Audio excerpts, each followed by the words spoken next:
update that I got in the past like month or so. It's not too many. There's like 10 here, so bear with me today. Here we go. I'm going to start off with one that's kind of iffy. I don't know if it's not really a horror movie. It's more of a comedy, sci-fi type deal. But Tim Burton's Mars Attacks. Everyone's seen Mars Attacks. Got it for like $3.50. It's a good deal. I thought it was hilarious. Cast is amazing. You got to mention Jack Nicholson's great in it. He uses a couple regulars: Jack Nicholson, Danny DeVito. It's I'd recommend Mars Attacks. It's a pretty funny movie. It's all over the place with an amazing cast. And we have here another Tim Burton movie I haven't seen, Sleepy Hollow. Johnny Depp, Chris Walken, who I'm a big fan of. Actually never watched this. I don't know how it is, but I figured I'd get it. It wasn't very much either. And we have this shitty... Alright, I shouldn't say shit. I had never seen it. It's Valentine. I got it because it kind of is along the same time as Scream and Urban Legend, and I Still Know What You Did Last Summer and stuff like that. I Know What You Did Last Summer.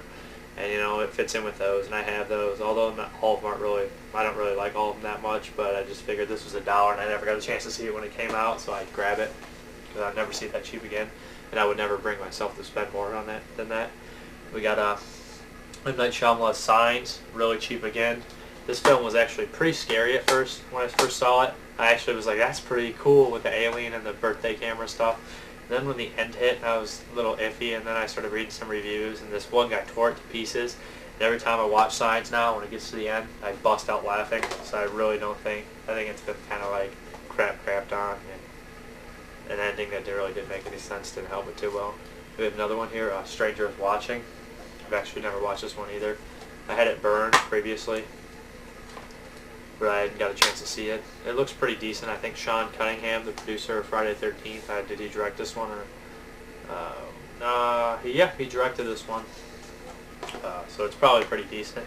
Then we have one that I've been looking for to get cheap for a long time, and I just could never find it for more than $7, and I didn't want to spend that. I know that's really cheap of me, but there's just so many more movies that I wanted to get.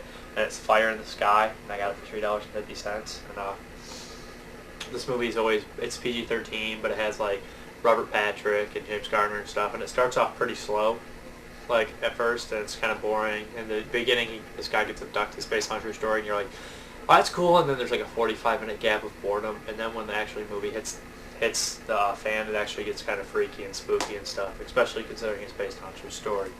And we have another movie here called Rampo Noir. I haven't seen it.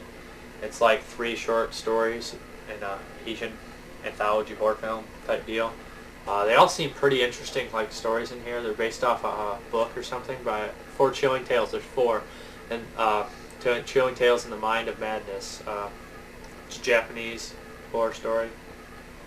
Not seen it. I have never even heard of this DVD company, but it was a pretty good deal on this one. I saw this. I think it was $2 or something like that, and I was like, I gotta get it for that. And we have here The Ruins. I didn't pay that much for it. I didn't pay even $10 for it. I got it for like $7.50. My friend bought me this one.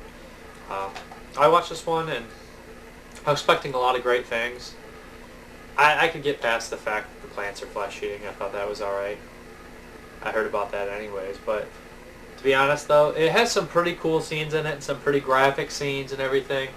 But what really got me is I didn't care for any of the characters, and I thought the dialogue, my friend who watched it with me pointed out, he's like, I didn't like the dialogue at all. And after he said that, I was like, you know what, I didn't care for the dialogue either. It wasn't very good. I mean, it was kind of stale, kind of cheesy almost.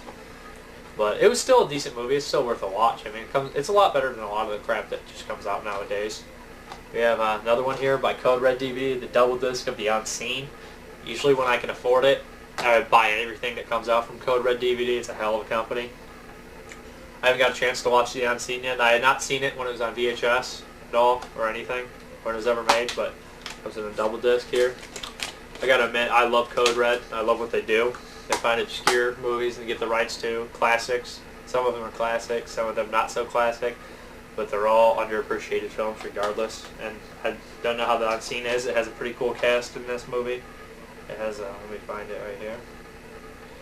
Barbara Batch, Sidney Lassedick from like One Flew Over the Cuckoo's Nest is Cheswick, Stephen Frost, who played in what was that movie with Dream Team? He was in that one. Seems pretty interesting, to say the least. And then last, but certainly not least, the best DVD I got in a long time. I saw this movie on bootleg, and it was out of print forever, and then they finally put it back in. Salo, 120 Days of Sodom. This one right here. This movie is completely insane. I do not know what to think about it after viewing it the first time. It's kind of just like sits there and there. Just felt like there's another one under my belt of horrifically weird and disturbing movies I've seen, obscure stuff.